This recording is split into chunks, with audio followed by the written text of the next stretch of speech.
Olá pessoal, vamos continuar aqui a nossa aula, abrir o nosso render setup e a gente vai ver o que a gente tem na sequência aqui, depois do image sampler. A gente tem aqui o environment do V-Ray. Então o que seria esse environment aqui do V-Ray, a gente já vai ver aqui em sequência. Vamos ver primeiro o que eu botei aqui. Eu botei, para variar, uma teapot, um plano. Vai ser uma das últimas aulas, eu prometo, que vai ter uma teapot, um plano. Mas só para a gente ver aqui um render sem nada, só uma teapot, um plano, coisa mais sem graça. Digamos que a gente queira botar aqui um fundo no meu render.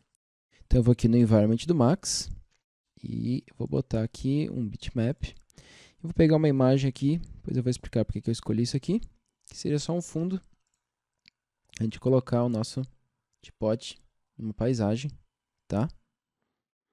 Então o que aconteceu aqui? Aqui nessa versão do Max que eu estou usando, eles agora adotaram, quando a gente bota um background, ele aplica um esférico. O pessoal que está com o Max mais antigo vai ver uma outra opção, que seria botar isso aqui como screen. Então, vou trazer para cá como instância e trocar aqui para screen. Esse aqui é o comportamento padrão dos Macs anteriores, tá? Então, a gente botou aqui, tem um céuzinho, um fundo, beleza. Digamos agora que eu quero botar essa minha teapot reflexiva, cromado. Então, eu vou lá no meu material da minha teapot, que é o primeiro aqui, tá? Só selecionar para ter certeza que é esse material e vou botar ela cromada, 100% reflexiva. E o que vai acontecer aqui? A minha teapot ela vai ficar transparente. Na verdade, o que aconteceu? Ela está refletindo o background, que é um plano alinhado com a câmera, então ela está mostrando o fundo, é como se fosse uma camuflagem, uma brincadeira que a gente faz. Por quê? Porque o nosso fundo ele não pode ser assim, ele tem que ser esférico. Então, o que a gente faz aqui no V-Ray? A gente podia botar um fundo esférico também, só que o legal é a gente ter a opção que a gente tem aqui no environment do V-Ray de separar o que que vai aparecer no fundo do que vai aparecer nos reflexos, tá? Então aqui, a primeira opção que a gente tem aqui o Skylight. Então eu vou chegar aqui no meu Skylight, vou botar aqui um bitmap, e eu tenho esse mesmo arquivo aqui, que é um backplate que saiu no site da 3D um tempo atrás, que é um environment aqui em HDR, tá? A gente depois vai ter uma aula específica só para tratar disso aqui. Então eu tenho aqui já alguns HDR separados para essa aula, mas só para a gente entender como é que funciona o meu environment do V-Ray, tá? Eu vou usar aqui o Real Pixels, tá? Que é o padrão que também vem no Max agora. E, a princípio, o que vai acontecer? Se eu renderizar aqui, não vai acontecer nada. Por quê? Porque esse skylight aqui, ele depende da iluminação global para acontecer alguma coisa. Então, o que eu tenho que fazer? Eu tenho que vir aqui no meu GI e ligar ele. Eu vou botar o Irradiance em Very Low para renderizar rápido, tá? A gente vai começar a ver que agora ele está influenciando a iluminação. Então, a minha cena agora está sendo iluminada pelo meu HDR que está aqui no meu skylight. Ok? Bom, só que agora eu tenho que acertar o meu reflexo. Para acertar o meu reflexo, eu ligo essa segunda opção e eu vou jogar aqui o mesmo mapa, vou jogar como copy aqui, tá? Para aplicar no meu reflexo. Então agora olha que legal, a gente tem o nosso HDR sendo iluminando a cena e aparecendo no reflexo, só que ele não funcionou. Por quê?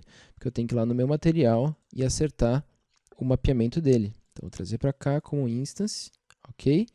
Então, esse HDR aqui, eu vou usar ele como environment spherical, ok? Então, agora sim. Como eu não fiz cópia em vez de instância para o de baixo, eu vou trazer ele para cá de novo como cópia, tá? Eu tenho um controle separado de GI e de reflexo. Então, vamos ver agora como é que ficou aqui, tá? Tem que sempre lembrar de ajustar esse reflexo aqui para environment, aqui no environment do V-Ray, tá? O V-Ray também tem um mapa de HDR específico, que também a gente vai ver depois. Mas olha que legal, agora a gente tem aqui no background do Max, aqui no atalho é o 8, o fundo lá, uma foto de fundo, tá?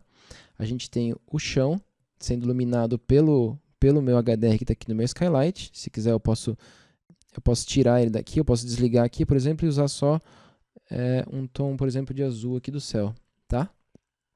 Então agora eu tenho controles independentes, eu estou iluminando a minha cena com esse azul, que está aqui, eu posso mexer no multiplier dele também, eu posso botar aqui, por exemplo, 1.5, deixar mais forte, tá? Parecer mais claro.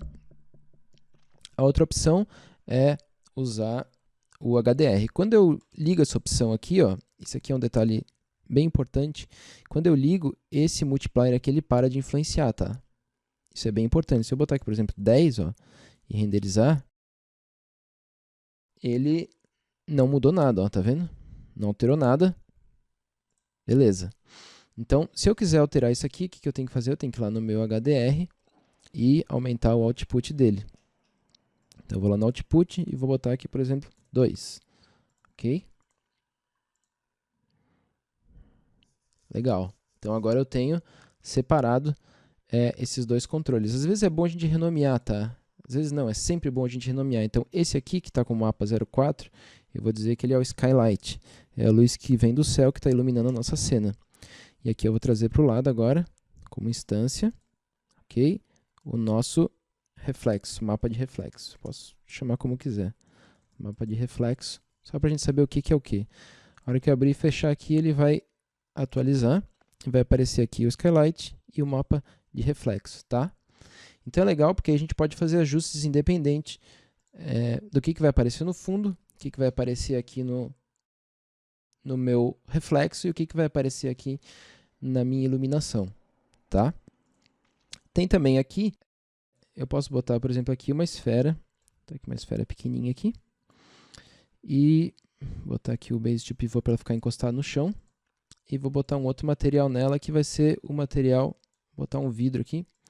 Então, para quem lembra da aula de introdução a materiais, a gente fez um vidro aqui bem simples.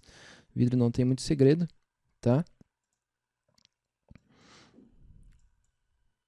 E diffuse preto. Quase que eu deixei passar esse aqui. Estava colorindo o meu vidro como se fosse uma sujeira. Então, esse aqui agora está aplicado na minha esfera, tá?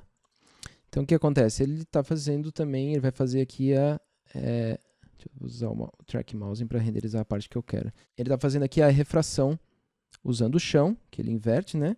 E a parte de cima aqui o céu. Digamos que eu quero aqui no céu usar outra coisa diferente. Então, o que eu vou fazer? Eu vou lá no meu render setup e vou botar um outro mapa aqui para refração. Então, digamos que eu quero botar aqui um branco puro, talvez um pouquinho azulado, tá? Só para refração. Se eu quiser jogar um efeito diferente na esfera, olha só. Então, agora a refração está usando esse mapa aqui, a reflexão está usando esse aqui, e a iluminação do meu HDR, da minha cena, está vindo desse Skylight. Então, a gente vê aqui a versatilidade que a gente tem para usar aqui no V-Ray. Então, digamos que a gente pode ter uma filmagem aqui no background do Max, qualquer coisa, tá? A gente pode botar aqui. Se quiser, em vez de usar mapa, eu posso deixar ele preto também, então posso deixar o fundo preto. A gente usa muito isso aqui para composição, fundo preto e os reflexos aparecendo nos objetos, tá?